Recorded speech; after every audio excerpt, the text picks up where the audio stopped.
मित्रों, भगवान श्री कृष्ण ने जन्म मथुरा में लिया, पले बड़े वो गोकुल में, और राज उन्होंने द्वारका पर किया।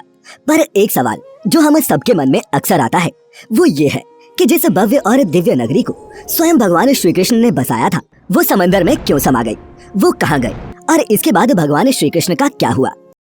द्वारिका नगरी श्री कृष्ण की कर्म भूमि के नाम से भी विख्यात है। महाभारत में वर्णित कथा के अनुसार भगवान श्री कृष्ण ने जब कंस का वध किया, तब जरासंध ने प्रण लिया कि वो कृष्ण और यदुवंशियों का समूल नाश कर देगा, और जब भी जरासंध को अवसर मिलता तो वो मथुरा और यदुवंशियों पर दावा बोल देता। उसका अत्याचार रुकने का नाम ही नहीं ले रहा था। ऐसे में यदुवंशियों की सुरक्षा के लिए श्री कृष्ण ने मथुरा को छोड़ देना ही बेहतर समझा। मथुरा छोड़ने के बाद उन्होंने समंदर किनारे एक दिव्य और भव्य नगर की स्थापना की, जिसका नाम द्वारका रखा गया। यहाँ आने के बाद वो अपने प्रियजनों के साथ सुकून से जीवन यापन करने लगे। फिर वक्त का पहिया घूमा और लगभग 36 वर्ष तक कुशलता पूर्वक राज्य का संचालन करते हुए एक दिन अचानक उनके देह त्यागने के बाद वैभवशाली द्वारका नगरी भी समंदर में समा गई। पौराणिक ग्रंथों में इस घटना से संबंधित दो कथाओं की जानकारी प्राप्त होती है। पहली माता गांधारी का श्री कृष्ण को दिया गया श्राप, और दूसरी कथा है ऋषियों द्वारा श्री कृष्ण के पुत्र सांब को दिए गए श्राप की। महाभारत का युद्ध समाप्त होने के बाद महर्षि व्यास के शिष्य संजय ने जब गांधारी को ये बताया कि पांडव अपने साथियों और द्रौपदी सहित हस्तिनापुर आ चुके हैं, तो उनको बड़ा मानसिक कष्ट हुआ। फिर भी किसी तरह उन्होंने अपने मन को संभाला। लेकिन जब उन्हें ये बात पता चली कि पांडवों के साथ भगवान श्री कृष्ण भी हैं, तो वह तिलमिला उठी और उनका मन प्रतिशोध के लिए लालायित हो उठा। उन्होंने श्री कृष्ण को श्राप देते हुए कहा, अगर मैंने अपने आराध्य की सच्चे मन से आराधना की है और निस्वार्थ भाव से पतिव्रत का पालन किया हो, तो जिस प्रकार मेरे कुल का नाश हुआ है, बिल्कुल वैसे ही तुम्हारी आंखों के सामने तुम्हारे कुल का भी नाश हो जाएगा। तुम्हारी ये आलीशान द्वारिका नगरी तुम्हारे सामने समंदर में डूब जाएगी। गांधारी के इतना कहने के पश्चात श्री कृष्ण मुस्कुराए और बोले, माता, मुझे इसी आशीर्वाद की प्रतीक्षा थी। मैं आपके इस श्राप को सहर्ष स्वीकार करता हूँ। और इसके बाद वो द्वारका की ओर प्रस्थान कर गए। एक बार की बात है, महर्षि विश्वामित्र, कण्व, देवर्षि नारद आदि द्वारका आए और वो भ्रमण पर निकले। वहाँ कृष्णपुत्र सांब अपने साथियों संग मौजूद थे। उन लोगों ने ऋषियों के साथ मजाक करने की योजना बनाई, जिस क्रम में सांब को स्त्री का वेश धारण करके और उसे उनसे ये पूछना था कि मेरे गर्भ से क्या उत्पन्न होगा। ऋषियों ने जब देखा कि ये युवक हमारा अपमान कर रहे हैं, तो क्रोधित होकर उन्होंने उसे श्राप दिया कि श्री कृष्ण का ये पुत्र वृष्णि और अंधक वंशी पुरुषों का नाश करने के लिए एक लोहे का मूसल उत्पन्न करेगा, जिसके द्वारा तुम जैसे क्रूर, अहंकारी और क्रोधी लोग अपने समस्त कुल का संहार करेंगे। भगवान कृष्ण और बलराम के सिवा सब लोगों पर उस मूसल का प्रभाव होगा। जब श्री कृष्ण को ये बात पता चली, तो उन्होंने कहा, ये जरूर सत्य होगा। श्राप के फलस्वरूप ही सांब ने मूसल उत्पन्न किया। और जब ये बात राजा उग्रसेन को पता चली, तो उन्होंने मूसल को चुराकर चुपचाप समंदर में फेंकवा दिया। साथ ही ये भी घोषणा करवा दी कि आज से कोई भी वृष्णि व अंधकवंशी अपने घर में मदिरा का उत्पादन नहीं करेगा। जो भी व्यक्ति छिपकर मदिरा तैयार करेगा, उसे मृत्यु दंड की सजा दी जाएगी। और ये सुनकर द्वारका वासियों ने मदिरा नहीं बनाने का प्रण लिया। इसके बाद द्वारिका में आए दिन अशुभ घटनाएं घटने लगी। कभी तेज आंधी आती तो कभी तेज तूफान। चूहों की संख्या अचानक से इतनी ज्यादा बढ़ गई कि मनुष्यों से ज्यादा चूहे दिखने लगे, और सोते हुए मनुष्यों के बाल और नाखूनों तक को कुतरने लगे।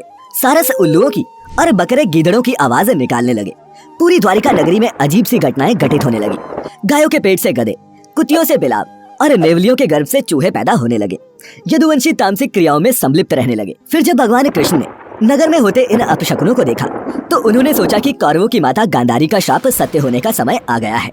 इन अपशकुनों को देखकर तथा पक्ष के 13वें दिन अमावस्या का संयोग जानकर श्री कृष्ण काल की अवस्था पर विचार करने लगे।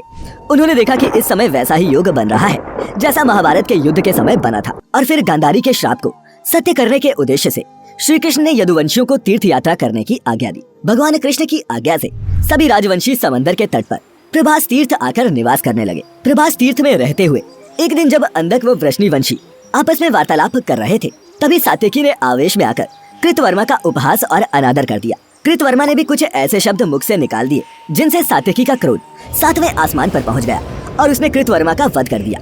ये देख अंधक वंशियों ने सात्यकी को चारों ओर से घेर लिया और उन पर आक्रमण कर दिया। इस दृश्य को देखकर श्री कृष्ण के पुत्र प्रद्युम्न उनकी सहायता के लिए दौड़े। सात्यकी और प्रद्युम्न अकेले ही मोर्चा संभाल रहे थे, लेकिन अंधक वंशियों की संख्या अधिक होने के कारण उन्हें पराजय का सामना करना पड़ा।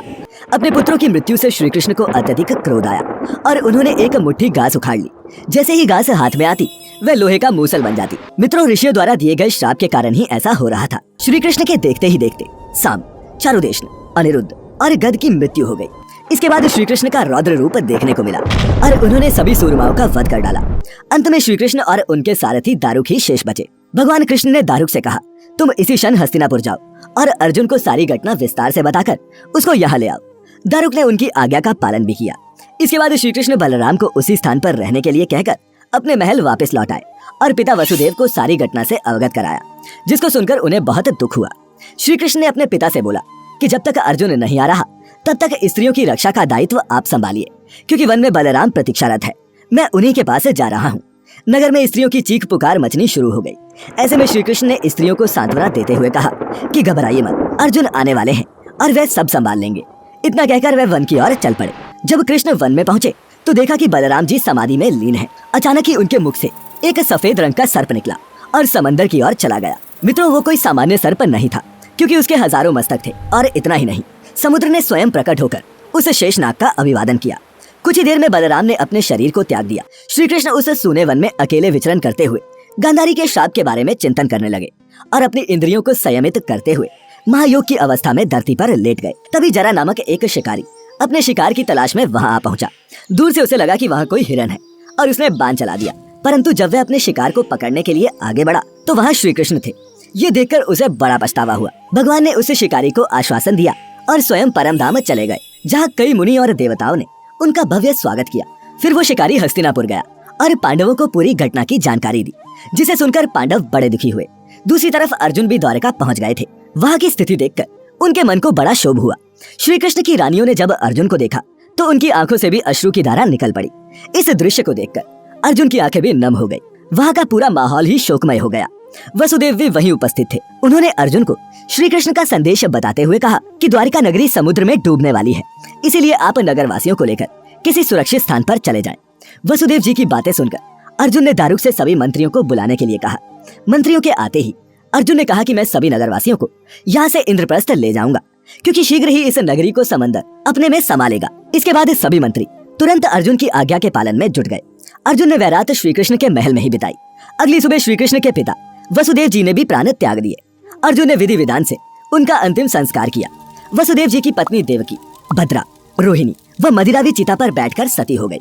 इसके बाद अर्जुन ने प्रवास तीर्थ में मारे गए समस्त यदुवंशियों का भी अंतिम संस्कार किया। 7वें दिन अर्जुन श्री कृष्ण के परिजनों तथा सभी नगरवासियों को साथ लेकर इंद्रप्रस्थ की ओर चल दिए। उन्हें सभी के जाते ही द्वारका नगरी समंदर में डूब गई। इस दृश्य ने सभी को आश्चर्य में डाल दिया था। और मित्रों, इस प्रकार सोने से सजी द्वारका नगरी समंदर में डूब गई।